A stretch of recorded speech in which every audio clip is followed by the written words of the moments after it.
ঢাকা থেকে বলছি। জীবনের ডায়েরি ইউটিউব চ্যানেলে আপনাদেরকে আরও একবার স্বাগত জানাই। দূরে এবং কাছে, দেশ এবং দেশের বাহিরে যে যেখান থেকে ভিডিওটি দেখছেন, আশা করি আল্লাহর রহমতে সবাই ভালো আছেন। আলহামদুলিল্লাহ, আমরাও বেশ ভালো আছি। সবার প্রতি শ্রদ্ধা, সম্মান এবং ভালোবাসা জানিয়ে আজকের নতুন ভিডিওটি শুরু করলাম। ভুলগুলো যদি পেন্সিলে লেখা হতো তবে হয়তো কাঁধে এত বোঝা জমতো না। একটা মুছুনির ছোঁয়ায় হয়তো সব ব্যথা মুছে দিতাম। কত কথার ভুল মানে, কত সিদ্ধান্তের দাহ, সব যদি অক্ষরের মতো ফিকে হয়ে যেত, জীবনটা হয়তো আরেকটু হালকা হতো। কিন্তু বাস্তবতা তো পেনের কালি, একবার ছাপ পড়ে গেলে চাইলেও সহজে মোছা যায় না। জীবনটা যত সহজ ভাবি ততটা সহজ কিন্তু নয়। প্রত্যেকটা মুহূর্তে আমরা বুঝি জীবন হচ্ছে কঠিন একটা লড়াই, আর লড়াই করে আমাদেরকে বাঁচতে হবে। প্রত্যেক দিন আমার সকাল শুরু হয় 11টা থেকে, কারণ 11টার আগে আমি সংসারে কোনো কাজকর্ম করতে পারি না। একটু দেরি করে ঘুম থেকে উঠি, তারপর ছেলেকে নিয়ে স্কুলে চলে যাই, এসে কাজকর্ম করি। তা আমাদের রুমটা পরিষ্কার করেছি, ঝেড়েছি, তারপরে চলে এসেছি সোহানার রুমে। গত ভিডিওতে একটা আপু কমেন্টস করেছিল যে আপু দেয়ালে যে পেন্টিংটা এটা একটু ভালো করে দেখাবেন। তো সেই আপুটার উদ্দেশ্যে আজকে আমি এই ভিডিওটা করেছি। যেহেতু মেয়ের রুমটা পরিষ্কার করছিলাম, তাই ভাবলাম এই পেন্টিংটা না হয় একটু ভালো করে দেখিয়ে দিই। পেন্টিংটার ভিতরে যে পাখির খাঁচাটা, এটার মধ্যে একটু সমস্যা আছে। সেটা হচ্ছে যখন এটা আঁকা হয়েছিল তখন আমার পাশের ফ্ল্যাটের ভাবির মেয়েটা হাত দিয়ে একটু নষ্ট করে ফেলেছিল। তারপরে খাঁচাটার উপরে একটু রং করে দিয়েছিলাম যাতে বোঝা না যায়। যদিও তেমন একটা বোঝা যায় না, একটু খেয়াল করে দেখলে মনে হয় যে এখানে কোনো সমস্যা আছে। তো পেন্টিংটা আমার মেয়ে কিন্তু প্রথমবার করেছিল, এর আগে কখনো দেয়ালে করে নাই। খুব সুন্দর করেই করেছে, সুন্দর হয়েছে। অনেকেই এই পেন্টিংটা পছন্দ করেছে। এ নিয়ে আমার একটা ভিডিও আছে, যে ভিডিওটা অনেক ভিউয়ার্সরা পছন্দ করেছিলেন। প্রতিদিন যখনই ঘর ঝাড়ু দিই, সকাল বিকাল সন্ধে, আমার চোখের সামনে যদি কখনো মাকড়সার জাল পড়ে তখনই আমি সাথে সাথে সেটা ঝেড়ে ফেলি। তাই অতটা মাকড়সার জাল হতে পারে না। আর আমার যেহেতু ফ্ল্যাটটা একদমই ছোট, 2 বেডরুমের ফ্ল্যাট, তো সবসময় আমি একটু পরিপাটি করে রাখার চেষ্টা করি। আসলে ঘরে জিনিসপত্র থাকলে যে ঘর সুন্দর লাগবে এমনটাও না। ঘর বাড়ি যদি পরিপাটি ঝকঝকে রাখা যায়, দেখবেন মনটার মধ্যেও কিন্তু অনেকটা শান্তি লাগে। বিশেষ করে যদি বিছানাটা খুব বেশি টান টান গোছানো থাকে, দেখবেন আপনার ঘরের লুকটাই চেঞ্জ হয়ে যাবে, মনের মধ্যেও একটা শান্তি কাজ করবে। গতকাল রাতে আপনাদের ভাইয়া মার্কেট থেকে আসার পর আমাদের রুমের ওয়ার্ডরোবটা সুন্দর করে পরিষ্কার করে দিয়েছিল। তো এই জন্য আমাদের রুমের কিছু পরিষ্কার করতে হয় নাই। এর 1-2 দিন আগে আমি ড্রেসিং টেবিলটা পরিষ্কার করেছিলাম। তো মেয়ের রুমে যেহেতু শোকেসটা রেখেছি, শোকেসটা একটু ধুলো পড়েছিল, তো রুমটা একদম ঝেড়ে নিয়ে ধুলোটা পরিষ্কার করছি। আমি সবসময় এভাবে ব্রাশ দিয়ে পরিষ্কার করি, তাহলে দেখা যায় কি ডিজাইনের মধ্যে ময়লাগুলো ধুলাগুলো সুন্দর উঠে আসে।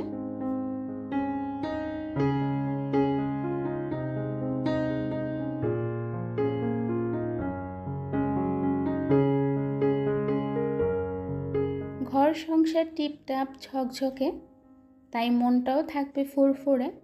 আপনার ঘরে জিনিসপত্র বেশি কিংবা কম, তাতে কিন্তু কোনো কিছুই না। আপনি যদি ঘরটা সবসময় গুছিয়ে গাছিয়ে পরিপাটি রাখেন, দেখবেন অনেক বেশি ভালো লাগবে দেখতে। জিনিস বেশি হলে যে ঘরের উজ্জ্বলতা বেড়ে যায়, এটা কিন্তু একদমই ভুল ধারণা। আমার এই ছোট্ট ঘরটার মধ্যে তেমন কিছু নাই, যা আছে সেটাকে আমি খুব সুন্দর করে গুছিয়ে রাখার চেষ্টা করি। এই ছোট্ট ঘরটার মধ্যে আমার শান্তি কাজ করে।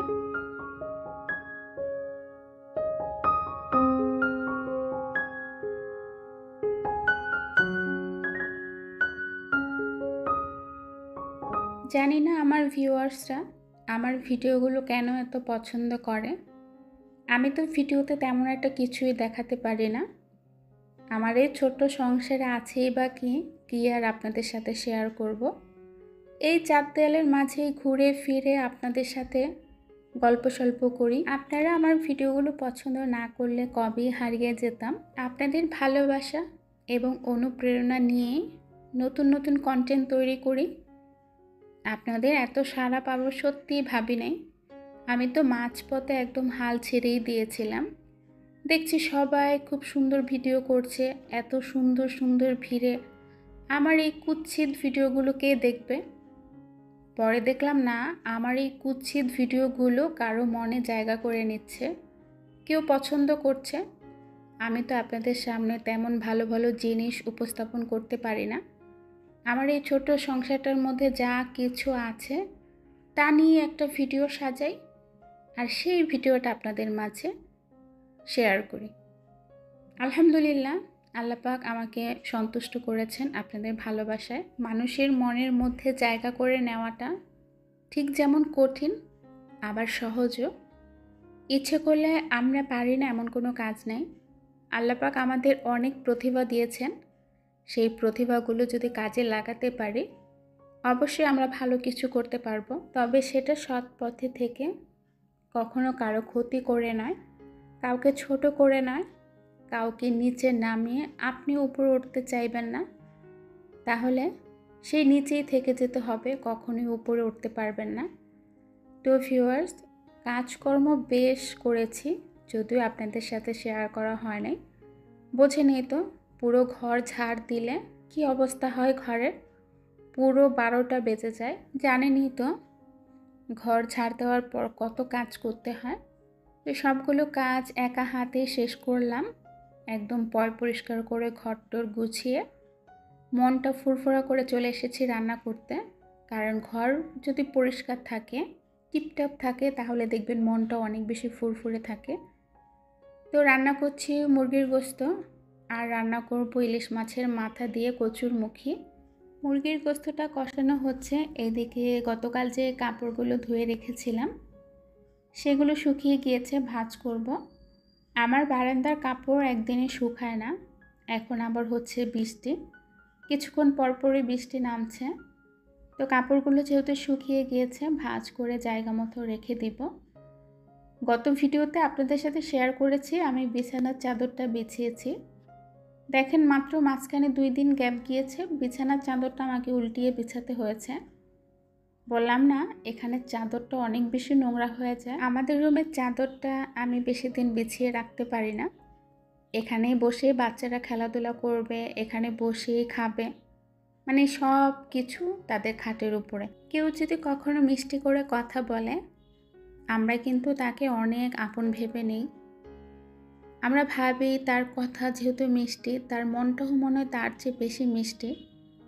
তার ভালো ভালো কথা, তার ভালো ব্যবহার ভেবে নিই সে হয়তো খুব ভালো একটা মানুষ, সহজ সরল মানুষ। কিন্তু আমরা ভুলে যাই তারও একটা ব্যক্তিত্ব আছে। তাই মানুষের কথা শুনে কখনো নিজের মন গড়া একটা আকৃতি দিতে যাবেন না। কারণ তার আসল রূপগুলো যখন আপনার কাছে ধরা খাবে, আপনি বুঝতে পারবেন যে মানুষটা যতটা সহজ সরল ভেবেছিলাম সে ততটা সহজ সরল না। তখন আপনি অনেক কষ্ট পাবেন। আপনার কষ্ট হয়তো বা তার খারাপ দিকগুলো আপনি তুলে ধরবেন, তাকে নিয়ে সমালোচনা করবেন। এতে তার কিচ্ছু হবে না হয়তো বা, কিন্তু আপনার ক্ষতি হবে, আপনার ঈমান নষ্ট হবে, আপনাকে সমাজের মানুষ খারাপ বলবে। কারণ আপনি তার খারাপ দিকগুলো তুলে ধরছেন, মানুষ আপনাকেই খারাপ বলছে। তাই আমি বলবো, কে ভালো কে মন্দ, কার খারাপ কি সেটা আপনার বলার দরকার কি? ওই উপরে একজন আছে, তার বিচার তো সে নিজেই করবে। মানুষ মাত্রই তো ভুল। তাই আসুন নিজেদের ভুলগুলো নিজেরাই সংশোধন করি। তো ভিউয়ার্স, এখানে কিন্তু মুরগির গোশতটা রান্না হয়ে গিয়েছে। আজকে আমার মুরগির গোশতের কালারটা দেখছেন। আজকে কি হয়েছে জানেন? যখন মুরগির গোশতে জিরা গুঁড়া দিতে যাব, যেয়ে দেখি না আমার গোটা জিরাও শেষ, জিরা গুঁড়াও শেষ। তো কি করব, সেজন্য আর তরকারিতে জিরা গুঁড়া দিতে পারিনি। এজন্য তরকারির কালারটা না এরকম দেখাচ্ছে। জিরা গুঁড়া দিলে তরকারির কালারটা কিন্তু চেঞ্জ হয়ে যায়, তরকারির স্বাদটাও চেঞ্জ হয়। তো কি আর করা। তো এপাশে আমি এখন কচুর মুখিগুলো ভাপ দিচ্ছি। ভাপ দিয়ে পানিটা ফেলে দিব, তারপরে রান্না করব।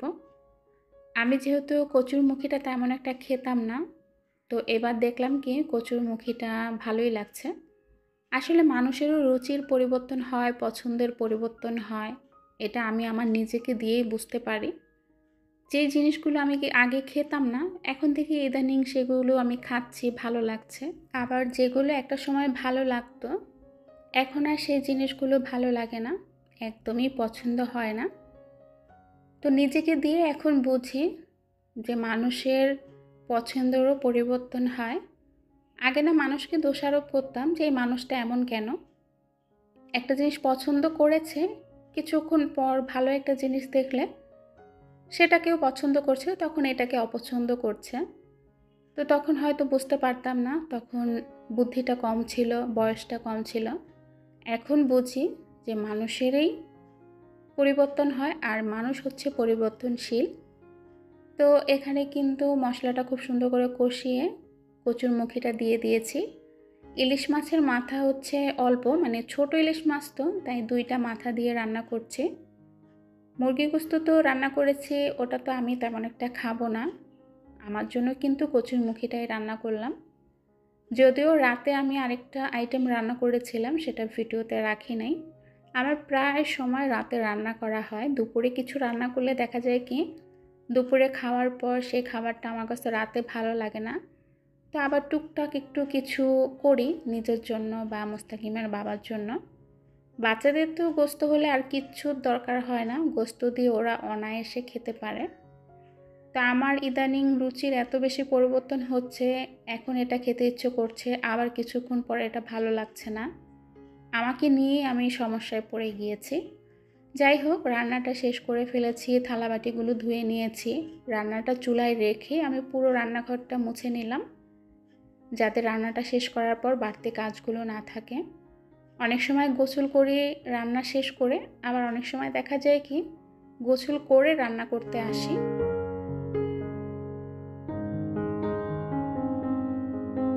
কচুরমুখী রান্নাটা হয়ে গিয়েছে, এখন নামিয়ে নেব। আজ এখান থেকেই বিদায় নেব। সবার প্রতি শ্রদ্ধা, সম্মান এবং ভালোবাসা জানিয়ে আজ এখান থেকেই শেষ করছি।